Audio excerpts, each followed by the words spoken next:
আজকে এখানে কমিটি ঘোষণা করা হবে। কমিটি আমরা কোনো কারো চেহারা দেখে, কারো বুজুর্গি দেখে, কারো এগুলো আপনার কোনো বড় প্রতিষ্ঠানের প্রধান, কোনো বড় প্রতিষ্ঠানের অমুক, এগুলো দেখি কমিটির দায়িত্ব দেওয়া হয় না। শানে সাহাবা সংগঠনে আমরা দায়িত্ব দিই যারা সংগঠনের জন্য আন্তরিক, সংগঠনের জন্য যারা মন প্রাণ দিয়ে সংগঠনকে ভালোবাসে, সংগঠনের প্রতি শ্রদ্ধাশীল এবং অ্যাক্টিভ, জাতির সেবায়, নির্যাতিত আলেমদের সেবায় যখনই সময় হয়, যখনই ডাক আসে তখনই আমরা ছুটে যাই। এই ধরনের অভ্যাস, এই ধরনের কর্মতৎপরতার যে মনোযোগী, ওনাদেরকে আমরা সংগঠনের দায়িত্ব দিই।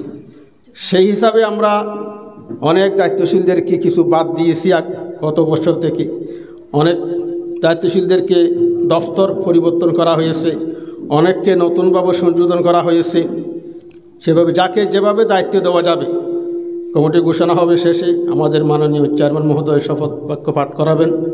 আমরা সেভাবে আগামী 1 বছর যাতে সুন্দরভাবে রামু উপজেলাকে সাজাতে পারি, যাতে একটা মডেল উপজেলা হিসাবে আমরা জেলাকে উপহার দিতে পারি, সেই হিসাবে কাজ করব। সেই মানসিকতা নিয়ে আমরা কাজ করব। সেজন্য আমরা এত কষ্ট করি, আপনারা এসেছেন, সময় দিয়েছেন, তার জন্য জেলার পক্ষ থেকে আমি আবারও আপনাদের প্রতি কৃতজ্ঞতা প্রকাশ করে আপনাদেরকে ধন্যবাদ জানিয়ে আমি আমার সংক্ষিপ্ত বক্তব্য এখানে শেষ করছি। আসসালামু আলাইকুম ওয়া রাহমাতুল্লাহ।